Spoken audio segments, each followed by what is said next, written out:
Welcome to UPSC to the point.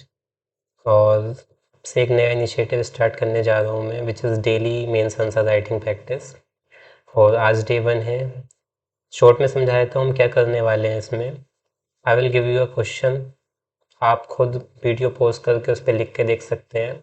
उसके बाद में हम उसका एक फ्रेमवर्क तैयार करेंगे कि कैसे टैकल किया जा सकता है इस क्वेश्चन को, and then we will go for its model answer. फिर हम उसके मॉडल आंसर पे डिस्कस करेंगे।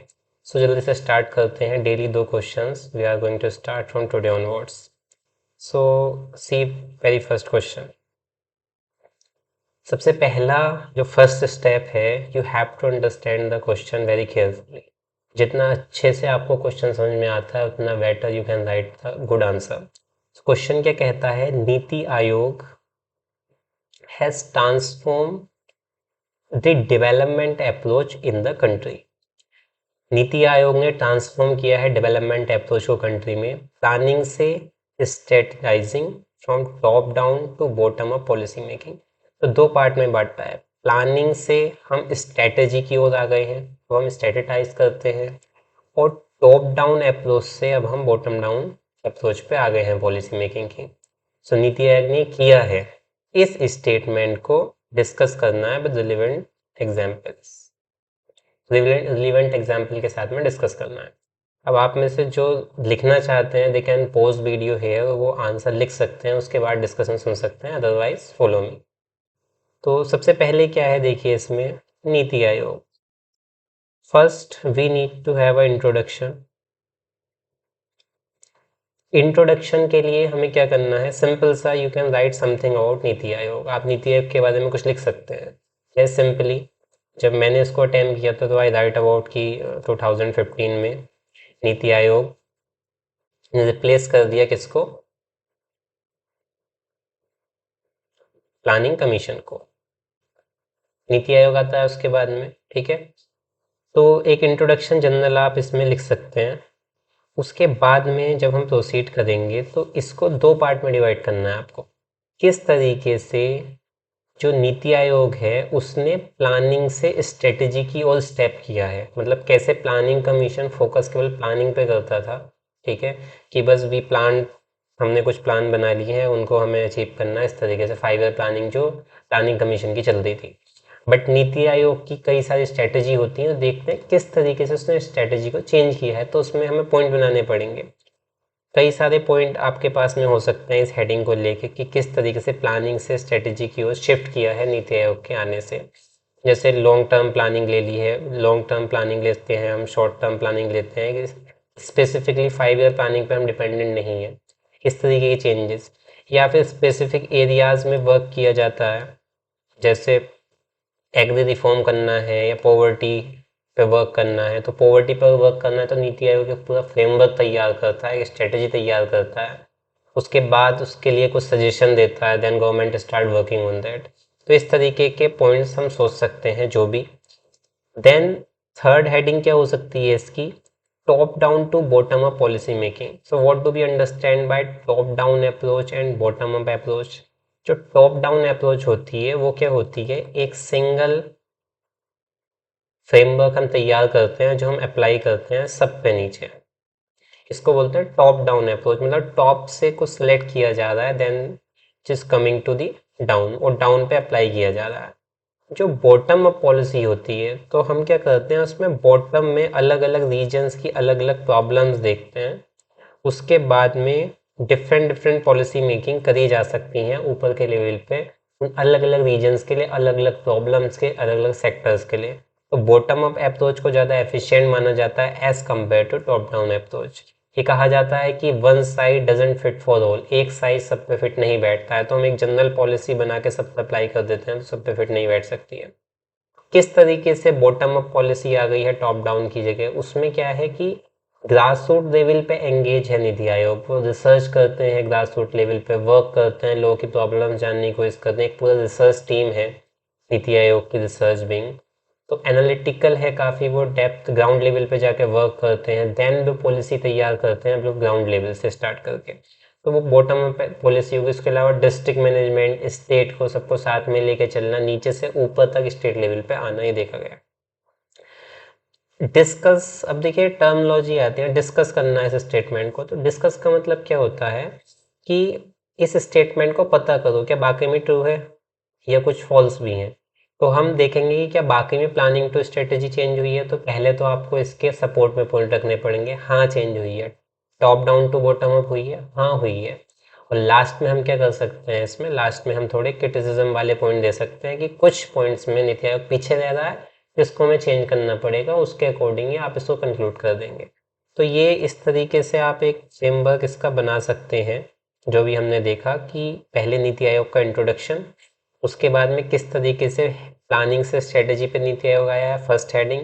सेकंड हेडिंग किस तरीके से टॉप डाउन से बॉटम अप पे आया है। और लास्ट में क्रिटिसिज्म थोड़ा सा उसका कि निगेटिव पॉइंट्स या जो लूप होल्स रह गए नीति आयोग में वो देन कंक्लूड कर देंगे। तो अब इसके मॉडल आंसर को देख लेते हैं direct. Come to this its model answer.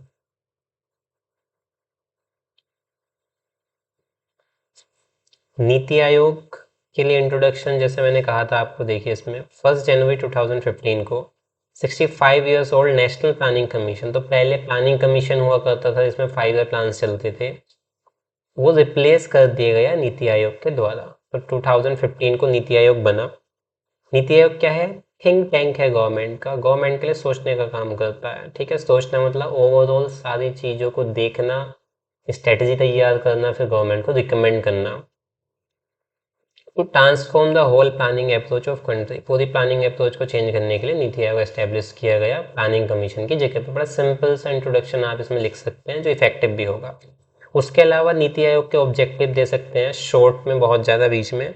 क्या ऑब्जेक्टिव है नीति आयोग, किस ऑब्जेक्टिव के बेसिस पे बन के तैयार हुआ, foster cooperative federalism, cooperative federalism को फोस्टर करने के लिए, इसको समझते हैं। ठीक है, अंडरस्टैंडिंग इज वेरी इंपॉर्टेंट। जो ऑलरेडी सीखे हुए स्टूडेंट इनको आंसर राइटिंग आती है, उनके लिए it's easy to understand all these thing. आप लोगों को क्या करना है, जस्ट राइट आंसर और मॉडल आंसर से आप चेक करो। ठीक है, 15-20 मिनट 2 क्वेश्चनों में दीजिए और आपका पूरा जो टाइम यूटिलाइज प्रॉपर हो जाएगा। बट जो नए बच्चे हैं वो भी फोकस क्या करें, वो समझने की कोशिश करें कि क्वेश्चन क्या है and how we are giving its answer. केवल क्वेश्चन आंसर को समझने की कोशिश करें। अभी आप लिखें नहीं, आप समझें, कॉन्सेप्ट समझें, देखें किस तरीके से एक ऑर्डर फॉलो किया जा रहा है आंसर में, इंट्रोडक्शन, बॉडी, कंक्लूजन, किस तरीके से हम हेडिंग निकालते हैं क्वेश्चन के अंदर से। तो कोऑपरेटिव फेडरलिज्म क्या होता है, जब सेंट्रल गवर्नमेंट और स्टेट गवर्नमेंट मिलकर वर्क करती है तो उसको बोलते हैं कोऑपरेटिव फेडरलिज्म। जैसे फेडरलिज्म का मतलब ही पावर का डिवाइडेशन होता है, पॉलिटी की बेसिक नॉलेज वाले इस बात को समझते हैं। फेडरलिज्म मतलब division of power between central and state government और नीचे की गवर्नमेंट में भी। कोऑपरेटिव फेडरलिज्म मतलब साथ में मिलकर स्टेट और सेंट्रल गवर्नमेंट वर्क कर रहे हैं। तो जो प्लानिंग कमीशन था हमारा पहले, तो प्लानिंग कमीशन के साथ ये इश्यू था कि प्लानिंग कमीशन बहुत ज़्यादा सेंट्रलाइज था। प्लानिंग कमीशन में क्या होता था, स्टेट्स का कोई रोल होता नहीं था। जनरल सजेशंस वगैरह आते थे, उसको मानना ना मानना वो डिपेंड करता था गवर्नमेंट के ऊपर। बट नीति आयोग का जो सिस्टम है उसमें टीम इंडिया विंग बनाया गया है, जिसमें स्टेट के सारे सीएम्स वगैरह होते हैं। बाकी इसके लिए अलग से जो है नीति आयोग की जो मीटिंग्स वगैरह होती हैं उसमें प्रॉपर रोल प्ले करते हैं स्टेट के मिनिस्टर्स वगैरह, सीएम वगैरह, और उसके अलावा यूनियन टेरिटरीज के जो गवर्नमेंट डिफरेंट होते हैं वो सब आते हैं। तो उससे क्या होता है, फेडरलिज्म बूस्ट होता है। इंक्लूसिव डेवलपमेंट पे focus, inclusive development, next question inclusive development पे ये। इंक्लूसिव डेवलपमेंट का मतलब क्या होता है कि सबको साथ लेके चलना, not from the perspective of people but from the perspective of all sector of economical growth. जैसे एनवायरनमेंट, ठीक है, पॉलिटिकल एंगल, इकोनॉमिकल एंगल, सब एंगल्स को साथ में लेकर, उसके अलावा जो डाउन टू अर्थ पीपल हैं, गरीब हैं, पिछड़े हुए लोग हैं, उन सबको साथ लेके चलना, वो हमारा इंक्लूसिव डेवलपमेंट आता है। तो नीति आयोग का पर्पस, उस फोकस उस पर रहता है कि सबको साथ लेके चलना है। Strategies and long term planning, एक स्ट्रेटजी तैयार करना, लॉन्ग टर्म प्लानिंग करना। 5 ईयर के एक जो स्ट्रिक्ट रेगुलेशन थी कि 5 ईयर की प्लानिंग करनी है, उससे बाहर आके हमें लॉन्ग टर्म प्लानिंग करनी है। देन मॉनिटरिंग एंड इवेल्यूशन, ठीक है, मॉनिटरिंग और इवेल्यूशन का काम करना। क्या था, प्लानिंग कमीशन ने 5 ईयर का प्लान बनाया, 5 साल बाद देखते थे क्या अचीव हुआ क्या नहीं हुआ। बट नीति आयोग जब कोई प्लान या स्ट्रेटजी लाता है तो एवरी ईयर वो उसको देखते हैं कि क्या इसमें इम्प्रूवमेंट आया है, कितना वर्क कर रहा है, 3 साल के छोटे एजेंडा रखे गए, देन 7 ईयर के रखे गए हैं, then long term agenda 10 year के रखे गए हैं, जिससे चेंजेस कर सकें उसमें, ये नहीं स्टिक फॉलो करना है 5 साल तक उसको, तो ये इवेल्युएशन चलता रहता है। उसके अलावा इंडेक्स वगैरह लेकर आता है नीति आयोग कई सारे, जैसे मल्टी डायमेंशनल पॉवर्टी इंडेक्स लेकर आता है, तो वो कई टाइप के इंडेक्सेस हैं जो नीति आयोग लेकर आता है, उससे भी मॉनिटर इवेल्यूशन का काम होता है। टेक्नोलॉजी अपग्रेडेशन, एक रिसर्च विंग अलग से है नीति आयोग के अंदर जो रिसर्च का काम करता है, ये ऐसा प्लेटफॉर्म है जहाँ पे एक्सपर्ट्स वगैरह आते हैं, टेक्नोलॉजी का प्रॉपर यूज़ करते हैं। उसके अलावा पीपल्स पार्टिसिपेशन, ठीक है, ग्राउंड लेवल पे, बिल्कुल ग्रास रूट लेवल पे पीपल्स के कंसिडरेशन को सुनना, उसके अकॉर्डिंग वर्क करना, ये नीति आयोग का काम है। तो इन ऑब्जेक्टिव्स के थ्रू नीति आयोग का ओरिजिन हुआ है। अब आते हैं क्वेश्चन पे। तो अभी हमने यहाँ तक नीति आयोग को डिस्कस किया है कि इंट्रोडक्शन में नीति आयोग कब बना और नीति आयोग के ऑब्जेक्टिव क्या हैं। Now come to this point कि किस तरीके से डेवलपमेंट अप्रोच में क्या हुआ, प्लानिंग टू स्ट्रेटेजाइजिंग, कैसे स्ट्रेटेजाइजिंग करा गया प्लानिंग से, देखिए। तो सबसे पहला पॉइंट वही कि लॉन्ग टर्म गोल्स और डाइवर्स विजन। हमने क्या करा है, लॉन्ग टर्म गोल्स बनाए नीति आयोग के अंदर, वही 5 ईयर वाले से बाहर निकल के 15 ईयर का विजन है, 7 और 3 ईयर के डेवलपमेंट एजेंडा है शॉर्ट में, rather than stick to 5 year planning. तो ये एक स्ट्रेटेजी का एक पार्ट है, ठीक है, ये नहीं 5 साल के प्लान है, बस एक पूरी स्ट्रेटेजी है कि पॉइंट टू पॉइंट हम आगे बढ़ेंगे। उसके अलावा शेपिंग पॉलिसीज इन important sector, important sector wise policy को शेप किया है, कुछ ऐसी पॉलिसी आई हैं जिनको शेप किया गया है, जैसे draft battery swap policy example. अब देखिए प्रॉब्लम क्या होता है, जैसे when I wrote this answer, हम आंसर लिखते हैं जनरली, तो I could recall this point कि हाँ प्लानिंग से स्ट्रेटेजी में क्या क्या पॉइंट आए होंगे, कि हाँ लॉन्ग टर्म प्लानिंग होगी, कई सारी पॉलिसी में वो शेप कर रहे हैं नई नई पॉलिसी को, but this kind of example use is very important. तो अगर आपको ये नहीं पता होते हैं तो आप इनको नोट डाउन जरूर करें, ऐसे एग्जाम्पल्स आर वेरी इंपॉर्टेंट, क्योंकि क्वेश्चन में उन्होंने कहा है कि डिस्कस करो इस स्टेटमेंट को विद रिलेवेंट एग्जाम्पल, तो सब में हमें एग्जाम्पल्स लेकर आने हैं। उसके अलावा बड़ा डाइवर्स डिस्कशन होता है नीति आयोग में, इकोलॉजी से लेकर टेक्नोलॉजी सब डिस्कस होता है। एनवायरमेंटल पर्सपेक्टिव से देखें तो सस्टेनेबल हिमालयन इकोसिस्टम पे एक हैंडबुक, मतलब पूरा एक रिसर्च पेपर टाइप का आया। उसके अलावा responsible AI for all initiative technology के अंदर आया, नीति आयोग इस पर वर्क कर रहा है किस तरीके से आर्टिफिशियल इंटेलिजेंसी सबके लिए हो, ठीक है, उसमें इनइक्वालिटी ना हो, कोई एक्सक्लूड ना रहे। उसके अलावा एजेंडा फॉर स्ट्रेटेजिक रिफॉर्म, बिल्कुल फंडामेंटल रिफॉर्म करने के लिए एजेंडा लेकर आता है नीति आयोग, जैसे डिसइन्वेस्टमेंट को लेके, एग्रीकल्चर मार्केटिंग को लेके, फार्मर फ्रेंडली रिफॉर्म वगैरह, इन सब पे फोकस करना। तो ये थोड़ी सी चीज़ हमें ऐड ऑन करनी होती है, इससे क्वेश्चन का आंसर थोड़ा एनरिच लगे। एजेंडा फॉर स्ट्रेटेजिक रिफॉर्म, यहाँ तक हम सोच सकते हैं कि हाँ कुछ फंडामेंटल रिफॉर्म करने के लिए नीति आयोग वर्क करता है, but to write this point, ये ज़्यादा स्पेसिफिक भी नहीं है, फिर भी लिखना इनको इम्पोर्टेंट है।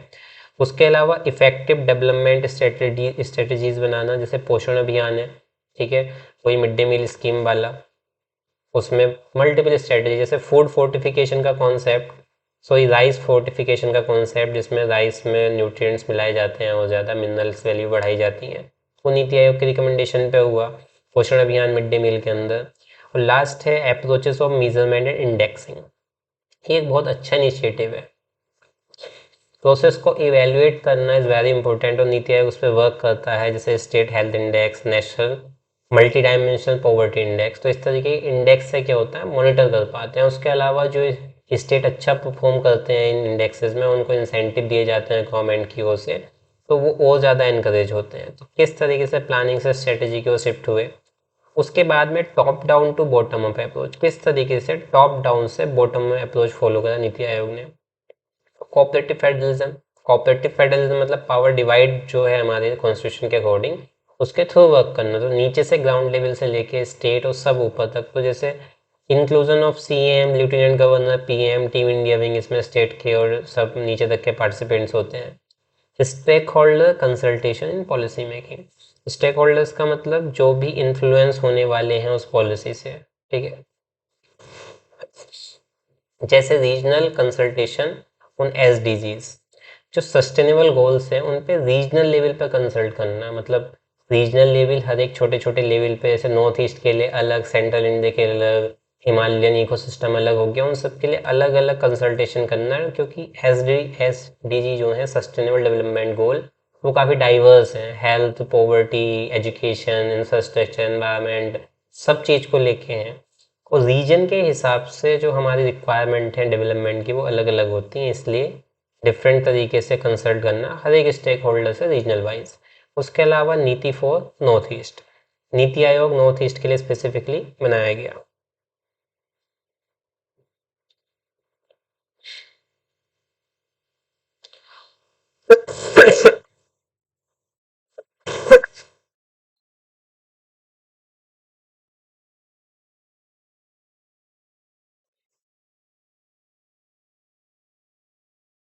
उसके बाद में थर्ड पॉइंट है research at grass root level to frame policy. Grass root level पर रिसर्च होती है, I already told you. Sector best practices, sector wise जो बेस्ट प्रैक्टिसेस हैं उनको देखा जाता है, उसके अकॉर्डिंग उनको हाईलाइट किया जाता है, इंसेंटिवाइज किया जाता है। Fifth, expert opinion policy making, फिर से हर एक तरीके से एक्सपर्ट ओपिनियन लेना, जिनको अंडरस्टैंडिंग है हर एक एरियाज़ की, रिसर्च कर रखी है जिन्होंने ग्राउंड लेवल पे, उनका ओपिनियन लेना। जैसे समावेश पॉलिसी नीति आयोग की, जिसमें हर एक इंस्टीट्यूशन से जो है पार्टिसिपेशन आते हैं, उसके अलावा रिसर्च विंग। जैसे इंस्टीट्यूशंस में क्या होता है, सपोज कीजिए कोई इंस्टीट्यूशन है पर्टिकुलर, वो रिसर्च कर रहा है, तो उनकी रिसर्च बड़ी ग्रास रूट लेवल की होती है। तो नीति आयोग जब पॉलिसी फ्रेम करता है तो उन सबसे कंसल्ट करता है, उन सबके ओपिनियन जानता है, तो वो ओपिनियन डायरेक्टली आते हैं बॉटम से। That's why it is said कि ये बॉटम अप अप्रोच का पार्ट होता है when we are talking about समावेश। तो ये दो पॉइंट डिस्कस करें। Now we can talk about criticism, क्या प्रॉब्लम है ओल्ड वाइन इन न्यू बोतल। ऐसा कहा जाता है कि नीति आयोग केवल नाम बदल दिया है, बाकी प्लानिंग कमीशन ही है, इतना ज़्यादा स्टेट्स की कंसिडरेशन नहीं लिया जाता है। तो कहा गया ओल्ड वाइन इन न्यू बोतल, कि वाइन तो वही है, सारा तरीका वही है, बस एक नई बोतल में डाल दिया, मतलब फ्रेम अलग कर दिया, नाम अलग दे दिया। क्योंकि स्टेट के कंसर्न ज़्यादा ध्यान में नहीं रखे जाते उस समय पे, उनको ज़्यादा टाइम बोलने के लिए नहीं मिलता है। अब देखिए कि नीति आयोग जो है जनरली वो थिंक टैंक है, मतलब कि सेंट्रल गवर्नमेंट का थिंक टैंक है, सरकार को रिकमेंड करता है। लेकिन सेंट्रल गवर्नमेंट की पॉलिसी जो सेंट्रल गवर्नमेंट चाहेगी उसके अकॉर्डिंग वो टिल्ट तो होगा ही होगा कहीं ना कहीं। तो इसलिए कहीं ना कहीं स्टेट को थोड़ा इग्नोर करा जा सकता है। आई एम नॉट सेइंग करा जाता है। जब हम क्रिटिसिज्म करते हैं तो हमें तो पॉइंट निकालने हैं केवल, तो जबरदस्ती भी निकाल सकते हैं कई बार point. Not able to reverse the long term economical slow down. अब हमने स्ट्रेटेजी चेंज कर ली, अपनी प्लानिंग अप्रोच चेंज कर ली, लेकिन कुछ चीज़ें क्यों नहीं बदल पाई? फिर इसका मतलब इफेक्टिवनेस कब है नीति आयोग की? क्योंकि जो ग्रोस फिक्स कैपिटल फॉर्मेशन है, जो हमारा नई कैपिटल फॉर्म हो रही है हमारी, वो डिक्लाइन कर दी है। 2010 में 36% था GFCF रेट, और अब वो 36% आ गया। इसका मतलब कहीं ना कहीं एफिशिएंसी में कमी है वर्क की। उसके अलावा as a independent policy making institution इसकी इंटीग्रिटी को सस्पेक्ट किया जाता है। ठीक है, इसका मतलब क्या है कि ये वाकई में इंडिपेंडेंटली वर्क कर पाता है, सेंट्रल गवर्नमेंट के इन्फ्लुएंस में नहीं है, इस पर डाउट है। और ये डाउट बनता भी है क्योंकि सेंट्रल गवर्नमेंट का एक इंस्टीट्यूशन होता है ये, तो उनके सपोर्ट में ज़्यादा रहेगा, उनके मेंटेलिटी के अकॉर्डिंग ज़्यादा पॉलिसी फ्रेमवर्क कर सकता है, इसकी पॉसिबिलिटी पूरी है। कंक्लूड कैसे कर सकते हैं कि देखिए, अब हम कह रहे हैं कि अच्छा चेंज करा, कुछ फ़ायदे हुए, अप्रोच चेंज हो गई, लेकिन पूरे तरीके से आउटकम निकल के नहीं आ पाए। इसी को हम कंक्लूड कर सकते हैं, the intention to bring this new body is still not achieve. जो इंटेंशन थी वो अब तक अचीव नहीं हो पाई है। There is need to make it more federal, और ज़्यादा फेडरल बनाने की नीड है इसको, मतलब और ज़्यादा स्टेट का कंसर्न लो, स्टेट की बात सुनो, जो हमने पढ़ा भी। Taking states into confidence, state confident feel करे नीति आयोग को लेके कि हाँ वाकई में एक फेडरल बॉडी है जो कि सबका ध्यान रखती है, एक कोऑपरेटिव फेडरलिज्म को बढ़ावा देती है। क्योंकि ऐसे इंस्टीट्यूशन का प्रॉपर फंक्शन करना नीड ऑफ आवर, इंडिया के लिए नीड ऑफ द आवर है। तो fully utilize the opportunity of Amrit Kaal, कुछ भी लिख सकते हैं इसमें, बस एक एक्सटेंड करना है। जो अमृतकाल चलेगा 25 साल का हमारा, 2047 तक, 247 तक जो बजट में आया था, उसकी अपॉर्चुनिटी को फुल यूटिलाइज करने के लिए ऐसे इंस्टीट्यूशन का जो स्ट्रेटजी बनाता है, जो रिसर्च करता है, उसका अच्छे से फंक्शन करना एक कोऑपरेटिव वे में जरूरी है, नीड ऑफ द टाइम है, तो गवर्नमेंट को उस पर ध्यान देना चाहिए। डेमोग्राफिक डिविडेंड भी चल रहा है हमारा, ठीक है, कि प्रोडक्टिव एज है काफ़ी, समय पे सबसे ज़्यादा हम ग्रोथ कर सकते हैं, तो उस सब के लिए ऐसे इंस्टीट्यूशन का प्रॉपर वर्क करना नीडेड है। तो ये हमारा एक क्वेश्चन फिनिश होता है इस तरीके से। अब आप अपने अपने अकॉर्डिंग देख सकते हैं कि what suits according to you, आपके लिए चीज़ें किस तरीके से प्रॉपर वर्क कर सकती हैं। ठीक है, अब नेक्स्ट क्वेश्चन पे आते हैं। जैसे जो नए हैं, जो न्यू स्टूडेंट्स हैं, जो अभी स्टार्ट कर रहे हैं, वो इसको पहले समझें अच्छे से, मॉडल आंसर को भी समझें, उसके बाद दोबारा से इसको लिखने की प्रैक्टिस करें। बट जो पहले से लिखते आ रहे हैं आंसर, वो क्वेश्चन देखें, लिखें आंसर, फिर मॉडल आंसर के साथ मैच करें। जो एडिशनल पॉइंट है वैल्यू एडिशन वाले, उनको जरूर नोट करें। Second question, understanding is very important. तो सबसे पहले समझते हैं क्वेश्चन क्या है। What do we understand by inclusive growth. तो सिंपल सा आप इसमें डेफिनेशन दे सकते हैं, इंक्लूसिव ग्रोथ क्या होती है। Is economical growth sufficient to ensure inclusive growth. क्या इकोनॉमिकल ग्रोथ काफी होगी खुद एंश्योर करने के लिए इंक्लूसिव ग्रोथ। इकोनॉमिकल ग्रोथ क्या होती है, जो हम जीडीपी ग्रोथ देखते हैं अपनी, कि हाँ जीडीपी बढ़ रही है, मतलब ओवरऑल प्रोडक्शन जो है कंट्री का, हर साल जो हम प्रोडक्ट बनाते हैं, जो इनकम है एक तरीके से कंट्री की, वो हर साल बढ़ रही है। ये हुआ economical growth. But inclusive growth क्या होती है, इंक्लूसिव ग्रोथ होती है सबको साथ में लेके चलना, मतलब कोई गरीब ना हो, कोई भूखा ना हो, कोई मॉल न्यूट्रिशन का शिकार ना हो, कुपोषण का शिकार ना हो, कोई मतलब इनइक्वालिटी ना हो इनकम की, एनवायरनमेंट ठीक रहे, सारे रीजन का डेवलपमेंट हो, यानी कोई रीजन पिछड़ा रह जाए, वुमेन मैन साथ में बढ़े आगे को, ठीक है, कोई कास्ट में पिछड़ा न रह जाए, सब कास्ट सब रिलीजन। तो inclusive growth cover each and every aspect. तो क्या केवल जीडीपी ग्रोथ से इंक्लूसिव ग्रोथ हो सकती है, ऐसा ये पूछ रहे हैं। ठीक है, तो सिंपल है। इसमें सबसे पहले हम इंक्लूसिव ग्रोथ से स्टार्ट कर सकते हैं। इंट्रो में क्या आप लिख सकते हैं, what is inclusive growth, definition. Definition से स्टार्ट किया। अब जब ये इस तरीके से पूछते हैं क्या इकोनॉमिकल ग्रोथ सफिशिएंट होती है इंक्लूसिव ग्रोथ के लिए, तो हाँ भी हो सकता है आंसर, ना भी हो सकता है। जब भी हम आंसर लिखते हैं तो हमें एक बैलेंस अप्रोच चाहिए, तो हम बता सकते हैं शुरू में कि हाँ इकोनॉमिकल ग्रोथ से इंक्लूसिव ग्रोथ होती है। किस तरीके से होती है उसके लिए आपको पॉइंट सोचने हैं। जैसे जब ग्रोथ होगी तो ओवरऑल ग्रोथ होती है कंट्री की, तो सरकार के पास में रेवेन्यू ज़्यादा आता है, सरकार ज़्यादा स्कीम पे खर्च कर सकती है, उसके अलावा ओवरऑल इनकम बढ़ती है, तो जो परचेसिंग पावर होती है लोगों की वो बढ़ती है, तो उससे पॉवर्टी से लोग बाहर निकल सकते हैं। जब सेक्टरल ग्रोथ होती है तो एम्प्लॉयमेंट जनरेट होता है, उससे लोगों की इनकम बढ़ेगी। तो हाँ, ग्रोथ से इंक्लूसिवनेस आती है। ठीक है, बट अगर केवल ग्रोथ ही ग्रोथ है तो प्योर ग्रोथ से भी इंक्लूसिवनेस नहीं आ सकती है, कुछ रुकावटें होती हैं। तो हम पहले बताएंगे कि किस तरीके से ग्रोथ से इंक्लूसिवनेस आती है, और फिर कहाँ कहाँ ग्रोथ से इंक्लूसिवनेस नहीं आ पाती है, हम उसके पॉइंट देखेंगे।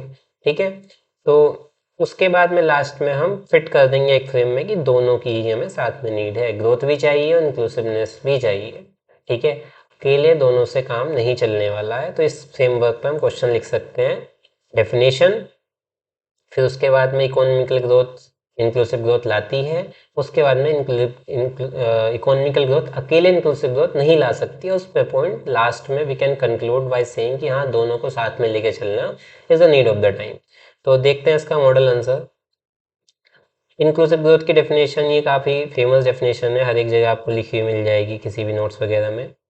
ओसीईडी के अकॉर्डिंग इकोनॉमिकल ग्रोथ एक ऐसी इकोनॉमिकल ग्रोथ जिससे अपॉर्चुनिटी क्रिएट होती हैं सारे सेगमेंट के लिए, मतलब जितने भी तरीके के लोग हैं, किसी भी कास्ट के, किसी भी पॉपुलेशन के, किसी भी सेक्टर के, सब के लिए अपॉर्चुनिटी क्रिएट हो उस ग्रोथ से।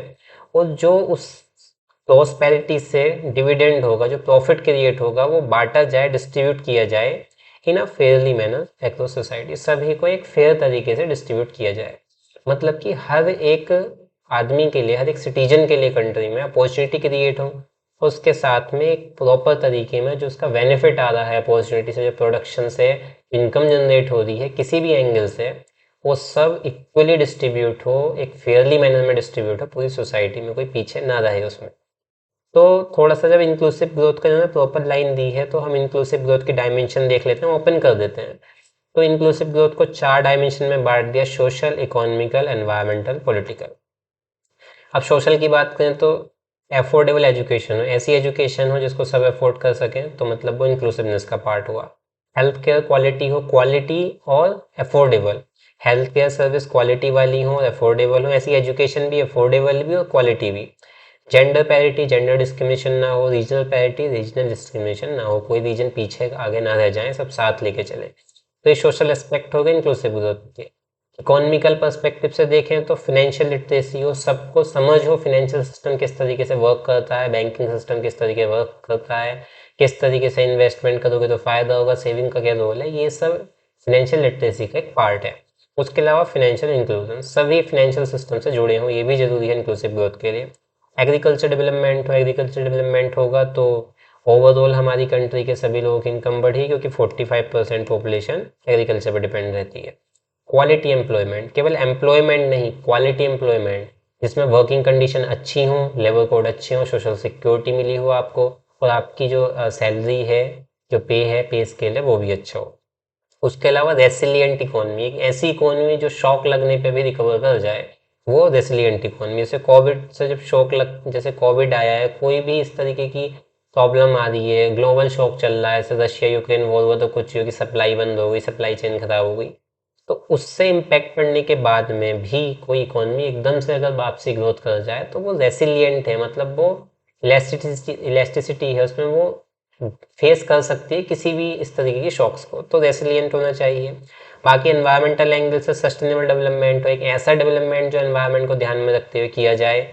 प्रोटेक्शन ऑफ फ्लोरा फोना, मतलब बायोडाइवर्सिटी को प्रोटेक्ट किया जाए डेवलपमेंट के साथ में, ग्रोथ के साथ में। उसके अलावा वेस्टेज रिड्यूस किया जाए, रिसाइकिल करो, दोबारा से यूज करो, कम से कम वेस्ट करो इकोनॉमी में जो भी चीज़ें हैं हम यूज़ करते हैं। पॉलिटिकल एंगल से इंक्लूसिव ग्रोथ को देखें तो transparency, T for transparency, space कम था तो मैं लिख नहीं पाया पूरी तरीके से, A for accountability, P for probity. Transparency हो, ठीक है, हमें सब पता रहे सरकार क्या कर रही है। अकाउंटेबिलिटी हो, सरकार जिम्मेदारी ले हर एक काम की अपने।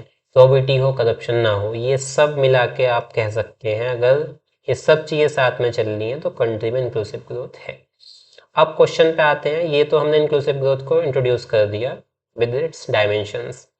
इकोनॉमिकल ग्रोथ ब्रिंग्स इंक्लूसिविटी, किस तरीके से इकोनॉमिकल ग्रोथ से इंक्लूसिव ग्रोथ भी होती है।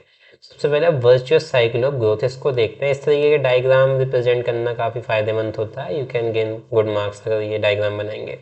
देखिए, ग्रोथ अगर कंट्री में होती है तो ग्रोथ से क्या होता है, इनकम बढ़ती है, ग्रोथ से लोगों की इनकम भी बढ़ती है, गवर्नमेंट की इनकम भी बढ़ती है। लोगों की जब इनकम बढ़ती है तो सेविंग बढ़ती है, सेविंग लोगों की बढ़ती है तो वो ज़्यादा पैसे खर्च कर सकते हैं अपने हेल्थ पे और एजुकेशन पे। इसके अलावा जब सरकार की इनकम भी बढ़ेगी तो सरकार भी हेल्थ और एजुकेशन पे पैसे खर्च कर सकती है विदाउट सेविंग। उसके बाद में इन सब से क्या होता है, ह्यूमन कैपिटल बढ़ता है। ह्यूमन कैपिटल यही सब चीज़ें होती हैं, जब ह्यूमन कैपिटल अच्छा होता है, मतलब आपके पास में एजुकेशन है, हेल्थ अच्छी है, स्किल है, तो ह्यूमन कैपिटल अच्छा है, इसका मतलब आप प्रोडक्टिव रहोगे ज़्यादा, आपका जो वर्क होगा वो ज़्यादा प्रोडक्टिव होगा, ज़्यादा एफिशिएंट होगा। तो जब ज़्यादा प्रोडक्टिव एफिशिएंट वर्क होता है किसी का, तो उससे फिर ओवरऑल कंट्री की ग्रोथ होगी।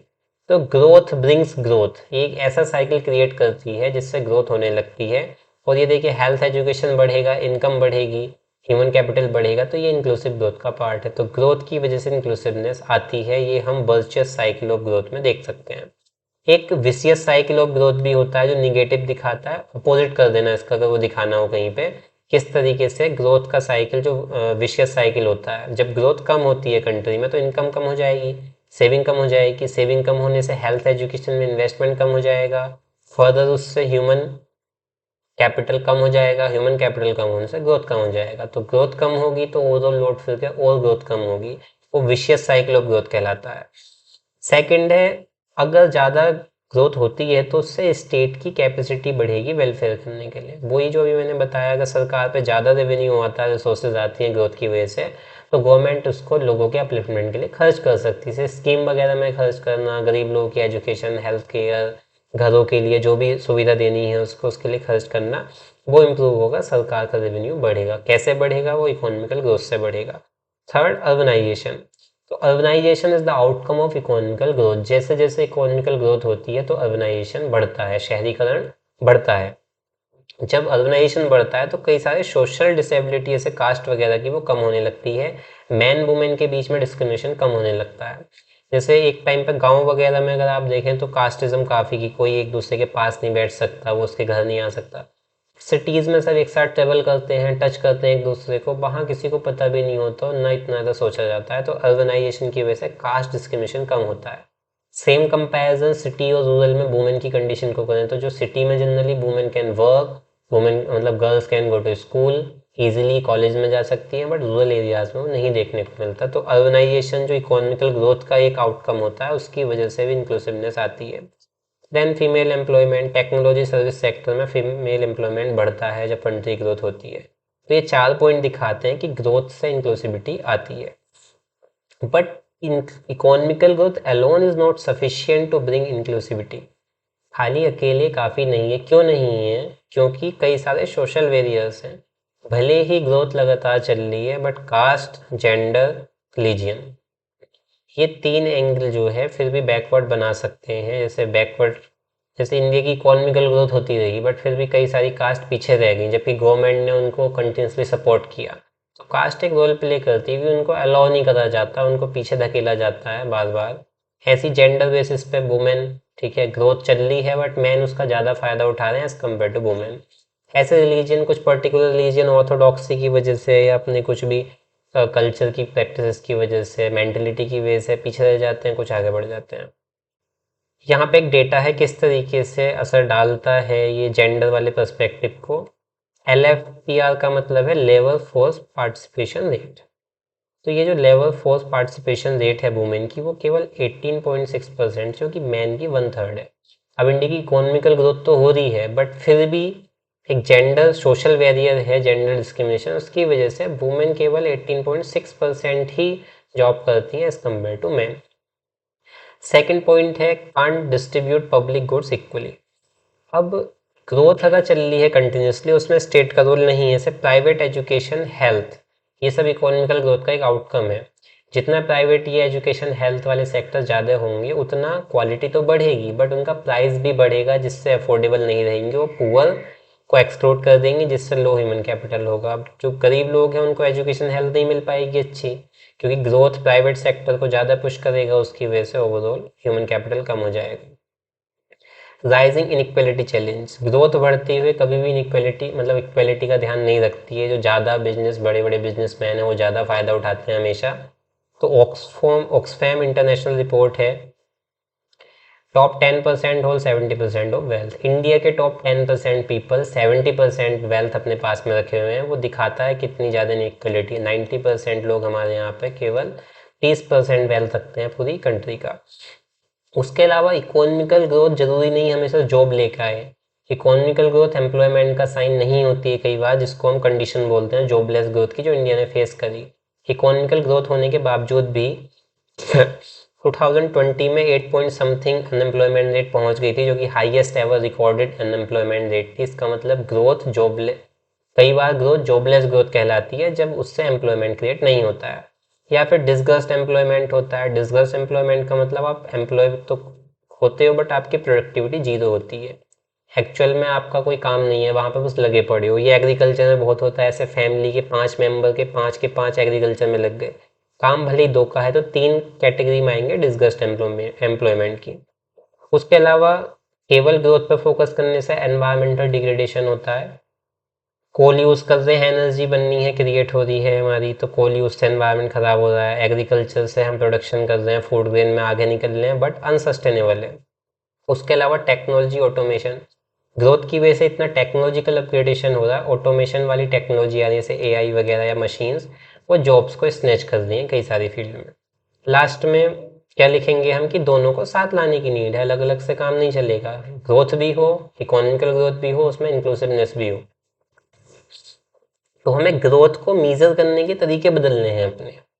जैसे GDP की जगह ग्रीन GDP नापो। ग्रीन GDP अगर नापेंगे तो हमें ये पता लगेगा कि एनवायरनमेंट पे कितना इम्पैक्ट पड़ रहा है ग्रोथ का, जिससे हम इम्प्रूव कर सकते हैं। उसके अलावा ह्यूमन डेवलपमेंट इंडेक्स, उसके कई सारे पॉइंट होते हैं, उसमें एजुकेशन, हेल्थ वगैरह सब देखा जाता है।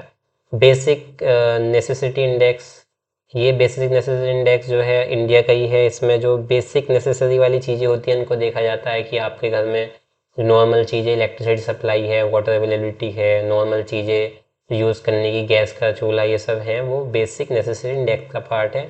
MPI multi dimensional poverty index NITI Aayog का, इसमें कई सारी चीज़ें देखी जाती हैं। तो ग्रोथ के साथ में ये सब चीज़ों को देखना ज़रूरी है, इसलिए ग्रोथ को मेज़र करने का तरीका बदलने की नीड है, जिससे हम ज़्यादा फोकस कर पाएँ इंक्लूसिव ग्रोथ पे, ग्रोथ के साथ। उसके अलावा पॉवर्टी रिडक्शन पे ध्यान दीजिए, इनइक्वलिटी कम कीजिए, न्यूट्रिशन वैल्यू को इंक्रीज़ कीजिए, और प्राइमरी हेल्थ सर्विस को ठीक कीजिए, और एनवायरनमेंट को प्रिजर्व करिए, ये सब करना है।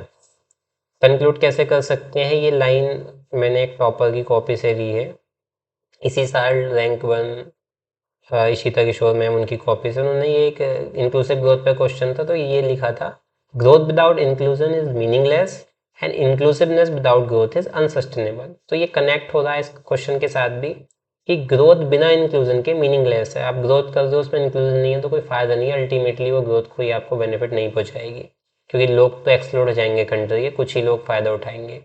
और अगर इंक्लूसिवनेस और ग्रोथ नहीं है तो वो अनसस्टेनेबल है, कि आप सब लोगों को साथ लेके चल तो रहे हैं, बट ग्रोथ ही नहीं हो रही कंट्री की, तो आप पैसा कहाँ से लगाओगे, लोगों की इनकम कहाँ से आएगी, तो वो ज़्यादा टाइम के लिए नहीं चल पाएगी, तो वो अनसस्टेनेबल है। We can't achieve development goal ignoring any of the two, दोनों में से किसी को भी इग्नोर करके हम डेवलपमेंट गोल अचीव नहीं कर सकते हैं, इसलिए दोनों को साथ लेके चलने की नीड है। इस तरीके से आप इसको कंक्लूड कर सकते हैं। तो ये मॉडल आंसर दोनों आपको टेलीग्राम चैनल पर मिल जाएंगे, आप इनको डाउनलोड कर सकते हैं। क्वेश्चन को नोट करें ना करें आंसर को, बट जो इनका डेटा है, जो एडिशनल पॉइंट है, या कुछ भी ऐसे पॉइंट जो आपको लग रहा है कि वो नए हैं, वो आप डाउनलोड कर सकते हैं। बाकी ये डेली का इनिशिएटिव है, डेली आप 2 आंसर समझिए, लिख के देखिए, काफ़ी बेनिफिशियल रहेगा।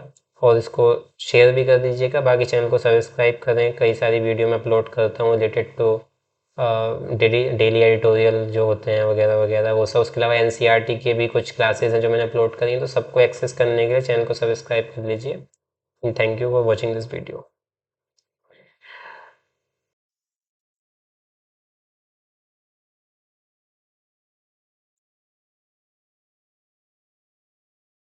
Hello everyone.